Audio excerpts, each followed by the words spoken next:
Hi friends, అందరూ ఎలా ఉన్నారు? నేనైతే చాలా బాగున్నాను. మీరందరూ ఎలా ఉన్నారో కామెంట్ సెక్షన్లో కామెంట్ చేయండి.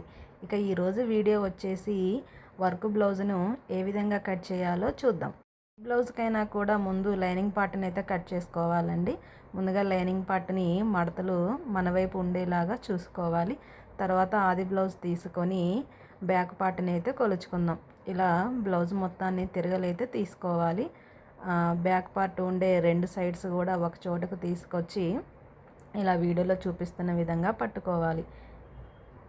సేమ్ ఆ బ్లౌజ్ ఎంత ఉందో అంతే లూజ్ అనేది పెట్టేసుకుందాం. కింద వైపున మనం కొలుచుకునేది బ్లౌజ్ యొక్క లూజు. బ్లౌజ్ ఎంత ఉందో అంత పెట్టేసి టక్స్ కోసం ఒక 1/2 ఇంచు ఎక్స్ట్రా పెట్టేసుకుందాం. ఇప్పుడు ఇక కప్ అనేది కొలుచుకుందాం. కింద మనం బెల్ట్ వేస్తాం కదా, అందుకు ఒక 1/2 ఇంచు, నెక్కు కూడా కొంచెం 1/2 ఇంచు ఎక్స్ట్రా పెట్టేసుకుందాం. ఇప్పుడు సైడ్కి కూడా సేమ్ ఎంత ఉందో అంత మార్కింగ్ చేసుకోవాలి. ఇప్పుడు ఆది బ్లౌజ్తో పొడవు మొత్తం ఎంత ఉందో చూసుకుందాం. టేపు తీసుకొని షోల్డర్ మీద నుండి బ్లౌజ్ చివరి వరకు లాగకోకుండా స్ట్రైట్గా పట్టుకోవాలండి. అలా స్ట్రైట్గా పట్టుకుంటేనే మనకి బ్లౌజు కరెక్ట్గా ఎంత బారుందో అనేది తెలుస్తుంది. నాకు మొత్తం 14.5 ఇంచులు వచ్చింది. ఒక 1/2 ఇంచు ఎక్స్ట్రా పెట్టేసుకొని మార్కింగ్ పెట్టుకుందాం. ఉప్పు దగ్గర 2 ఇంచులు, పైన 2 ఇంచులతోటి మార్కింగ్ చేసుకుందామండి. ఇప్పుడు నేను మార్కింగ్ చేసినా కూడా నెక్ అనేది కట్ చేయను. ఇప్పుడు షోల్డర్ ఎంత ఉందో చూసుకుందాం. షోల్డరు 3 ఇంచులు అయితే ఉంది. 3 ఇంచులతో మార్కింగ్ చేసుకుందాం. అలాగే మన ఎదురుగా కూడా సేమ్ బ్లౌజ్ పొడవు ఎంత ఉందో చెక్ చేసుకొని కరెక్ట్గా మార్కింగ్ అయితే చేసుకోవాలి. ఇప్పుడు ఆది బ్లౌజ్ తీసుకొని చంక డౌన్ అనేది ఎంత తీసుకోవాలనేది చూసుకుందాం. బ్యాక్ పార్ట్కి ఇలా మడతలు లేకోకుండా కరెక్ట్గా చూసుకొని షోల్డర్ దగ్గర నుంచి చూసుకోవాలి. ఇలా కరెక్ట్గా చూసుకుంటేనే మనకి తెలుస్తుంది. 5.5 ఇంచులు ఉందండి. 5.5 ఇంచులతో మార్కింగ్ చేశాను. మనం నెక్ షోల్డర్ కలిపి ఎంత ఉందో మనం చంక మార్కింగ్ చేసే దగ్గర కూడా సేమ్ అలానే ఉండాలి. చంక దగ్గర 1.5 ఇంచుతో మార్కింగ్ చేశాను. నెక్ అయితే 1 ఇంచుతో మార్కింగ్ చేసి ఇలా రౌండ్గా అయితే గీశాను. నేను ఇప్పుడు రౌండ్గా నెక్ అయితే మార్కింగ్ చేశాను, కానీ నెక్ అయితే కట్ చేయటం లేదండి. ఎందుకంటే ఈ బ్లౌజు వర్క్ వచ్చింది. మనం కరెక్ట్గా కట్ చేస్తే తర్వాతకి షోల్డర్ అనేది తక్కువగా ఉంటుంది. అందుకోసమని నేను కట్ చేయకోకుండా నెక్కునైతే అలా వదిలిపెట్టేశాను. ఇక ఇప్పుడు హ్యాండ్స్ అయితే కట్ చేసుకుందాం. హ్యాండ్స్ కోసం క్లాత్ను 4 మడతలుగా వేసుకోవాలి.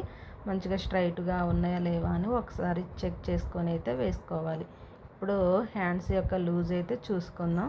నేను ఒక 1/2 ఇంచు ఎక్స్ట్రా పెట్టేసి మొత్తం హ్యాండ్ సేమ్ ఎలా ఉందో అలా పెట్టేశాను.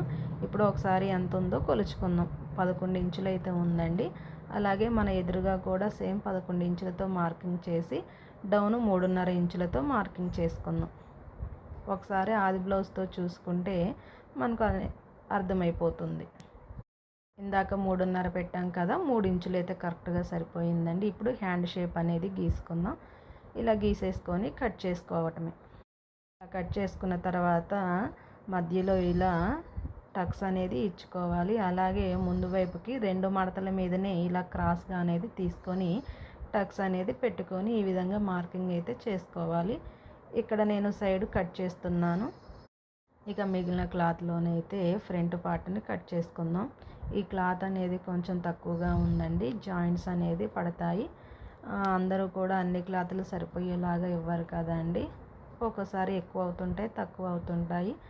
మనం ఒక్కోసారి అడ్జస్ట్ అవుతూ ఉండాలి.